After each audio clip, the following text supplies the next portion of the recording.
स्मरण करत असणार परमेश्वरा. ना मुखाला कंठाला अंतकडात तू स्पर्श कर. मुख माझा असू दे पण शब्द तुझ्या असू दे.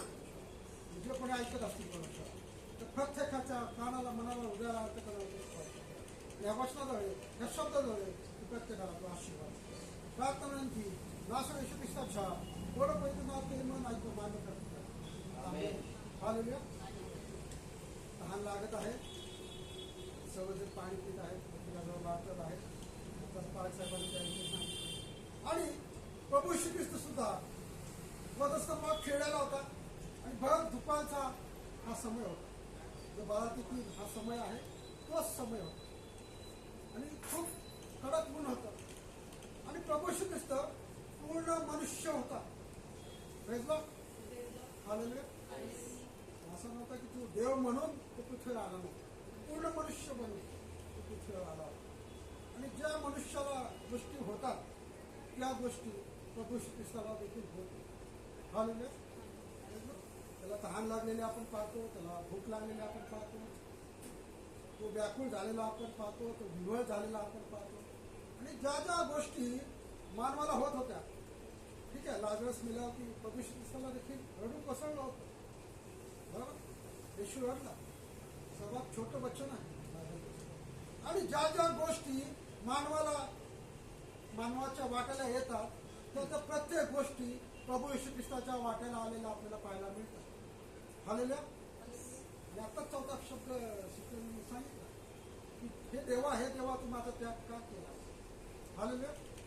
आणि ह्या ज्या काही 7 शब्द आहेत 7 वाक्य आहेत ते सर्व मानवाशी संबंधित आहे. आणि हा 5वा शब्द आहे मला तहानेचा शब्द आपण म्हणू शकू.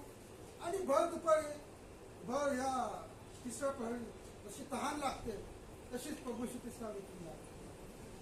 आणि पण फक्त मानवाच्या दृष्टीने जी तहान लागती तीच तहान प्रभू श्री ख्रिस्ताला लागलेली नाही आहे प्रियांनो.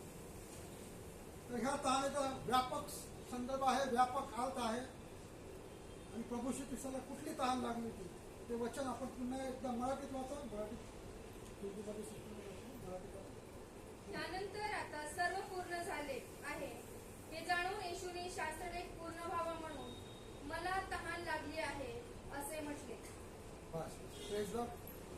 आणि काय म्हटलेलं आहे या वचनामध्ये शास्त्रलेख पूर्ण व्हावा म्हणून प्रभू श्री ख्रिस्ताला कुठली तहान लागली आहे. ठीक आहे. मानवी स्वरूपाचा मानवी देहाच्या स्वरूपाची जी तहान आहे ती लागलेली आहे. ही पहिली गोष्ट आहे. पण दुसरी तहान कुठली लागलेली आहे नियमशास्त्र पूर्ण करण्याची तहान. हालेलुया. Praise Lord. आणि प्रभू श्री ख्रिस्त वधस्तंभावर का खेळला गेला हे जे नियमशास्त्र आहे ना 53वा अध्याय जे आपण पहिल्यांदा वाचलं ना पाळ साहेबांनी ते सर्व पूर्ण व्हावं यासाठी ते नियमशास्त्र पूर्ण व्हावं यासाठी प्रभू श्री ख्रिस्त वधस्तंभावर खेळला गेलेला आहे. हालेलुया. Praise Lord. आणि प्रभू श्री ख्रिस्ताला जी दुसरी तहान लागलेली आहे ती आहे नियमशास्त्र पूर्ण होण्याची तहान. आणि कुठलं नियमशास्त्र या वचनाद्वारे पूर्ण होत आहे ते आपण वाचूया. स्तोत्रसंहितेचं पुस्तक 69वा अध्याय आणि त्यातील एक वचनाचा स्तोत्र 69 त्यातील 21वा वचन. कुठलं वचन त्याने या शब्दाद्वारे पूर्ण केलेलं आहे. कसली तहान त्याला लागलेली आहे. स्तोत्र 69:21 वचन वाचू. पुस्तक 69वा अध्याय 21वा वचन. कुणाला मिळालं असेल हिंदी मराठी वाचा.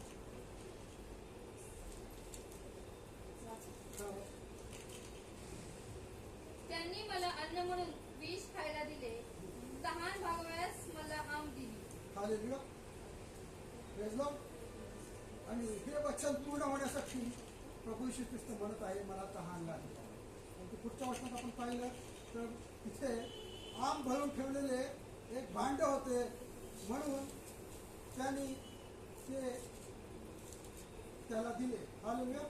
आणि हे वचन पूर्ण होण्यासाठी स्तोत्र 69वा अध्याय 21वा वचन पूर्ण होण्यासाठी प्रभू श्री ख्रिस्त म्हणत आहे मला तहान लागलेली आहे. आणि त्याला लागलेली दुसरी तहान होती की नियमशास्त्राची पूर्णता करण्याची वचन पूर्ण करण्याची तहान. आणि तिसरी गोष्ट आणि शेवटची गोष्ट मी सांगत आहे की देवाची पित्याची इच्छा पूर्ण करण्याची तहान. हालेलुया. Praise Lord. जेव्हा आपल्याला एखादं काम दिलेलं असतं, टास्क नुकताच मार्च एंड संपलेला आहे. आणि मार्च एंड म्हणजे आर्थिक वर्ष संपण्याचं वर्ष, बरोबर. आणि त्या वर्ष संपण्याच्या कालावधीमध्ये अनेक जण जीव तोडून काम करत होते की आपलं टार्गेट पूर्ण करण्यासाठी. मार्च एंडचं जे टार्गेट असतं आर्थिक वर्षाचं, ते पूर्ण करण्यासाठी प्रत्येक कंपन्या, प्रत्येक व्यक्ती ते धावपळ करत असतो ते पूर्ण करण्यासाठी. आणि जसं जगिक लोक, कंपन्यातले लोक, मॅनेजमेंटचे लोक त्यांना दिलेला टास्क पूर्ण करण्यासाठी धावपळ करत असतात, तसं इथं प्रभू श्री ख्रिस्ताला देखील विशिष्ट कार्य पूर्ण करण्यासाठी, विशिष्ट देवाची इच्छा पूर्ण करण्यासाठी, विशिष्ट देवाची योजना सिद्धीस करण्यासाठी त्याला पृथ्वीवर पाठवण्यात आलं होतं त्या स्वर्गीय पित्याने. आणि ते वचन तुम्ही वाचू शकता, योहान याचं पुस्तक 4 अध्याय आणि 34 वचन. लवकर वाचा, योहान 4:34. कुठलं टास्क, कुठलं कार्य प्रभू श्री ख्रिस्ताला देण्यात आलं होतं, सोपवण्यात आलं होतं. योहान 4 अध्याय आणि 34 वचन. लवकर वाचा, योहान 4:34, 4 अध्याय 34 वचन. कुठलं देवाने काम दिलं होतं पित्याने, स्वर्गीय पित्याने. यीशु ने उनसे कहा, मेरा भोजन यह है कि अपने भेजने वाले की इच्छा के अनुसार चलूं प्रेज लॉर्ड. और उसका काम पूरा करूं. उसका काम पूरा करूं. Praise Lord. उसकी इच्छा पूरी करे और उसका काम काम पूरा करूं. हालेलुया. आपण कंपनीमध्ये काम करत असू किंवा काही गृहिणी आहेत, काहीतरी व्यवसाय करत आहेत, प्रत्येकाला काही ना काही काम दिलेलं आहे. प्रत्येकाच्या वाटणीला काहीतरी काम आलेलं आहे. प्रत्येक जण ते काम पूर्ण करण्यासाठी प्रयत्न करत असतो, बरोबर. काम केलं तरच वेतन मिळतं ना. हालेलुया.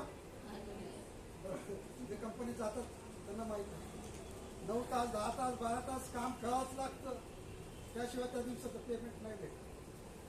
हालेलुया. मी माझ्या अनुभवातून सांगतो. आणि इथं प्रभू श्री ख्रिस्ताला देखील विशिष्ट काम देऊन, विशिष्ट त्याला जबाबदारी देऊन त्याला पृथ्वीवर पाठवण्यात आलं होतं. आणि ते काम पूर्ण करण्याचं तहान किंवा त्याची ओढ, त्याची तळमळ प्रभू श्री ख्रिस्ताला लागलेली होती. हालेलुया. जेव्हा मार्केट असतो तेव्हा प्रत्येकाची गडबड चालू असते की ते काम आपल्याला मार्चच्या दिवसामध्ये संपवायचं आहे, कंप्लीट करायचं आहे. मार्च तसंच प्रभू श्री ख्रिस्ताचा जो वधस्तंभाचा टाईम होता, त्या दिवसामध्ये ते 7 शब्द जे त्यांनी उच्चारले, ते त्याचं काम त्याचं टास्क पूर्ण करण्यासाठी त्यांनी ते उच्चारलेले आहे. त्या प्रत्येक शब्दामागं महान अर्थ आहे. एक शब्दावर बोलायला गेलं तर एक तास सुद्धा कमी पडेल, पण बाळासाहेबांनी आपल्या 10 मिनिटाची मुदत दिलेली आहे. हालेलुया. Praise Lord. आणि त्यामुळं देवाची इच्छा, देवाचं काम, देवाची योजना पूर्ण करण्याची तहान त्याला लागली होती. आणि त्यामुळं तो म्हणत आहे की मला तहान लागलेली आहे. हालेलुया. 4थी आणि शेवटची गोष्ट सांगून मी थांबणार आहे. 4थी आणि शेवटची गोष्ट आपण वाचूया, एक वचन वाचूया. प्रकटीकरणाचं पुस्तक 4 अध्याय आणि 1 वचन. प्रकटी 4:1. 4थी आणि शेवटची गोष्ट आपण पाहूया. प्रभू श्री ख्रिस्ताला कसली तहान लागली होती.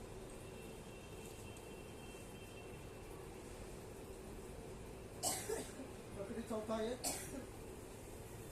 इन बातों के बाद जो मैंने दृष्टि की तो क्या देखा? देखता हूँ कि स्वर्ग में एक द्वार खुला हुआ है, और जिसको मैंने पहले पूरे ऐसे शब्द से अपने साथ बातें करते सुना था, वही कहता है, ऊपर आ जा और मैं वे बातें तुझे दिखाऊंगा जिनका इन बातों के बाद पूरा होना आवश्यक है. आमेन.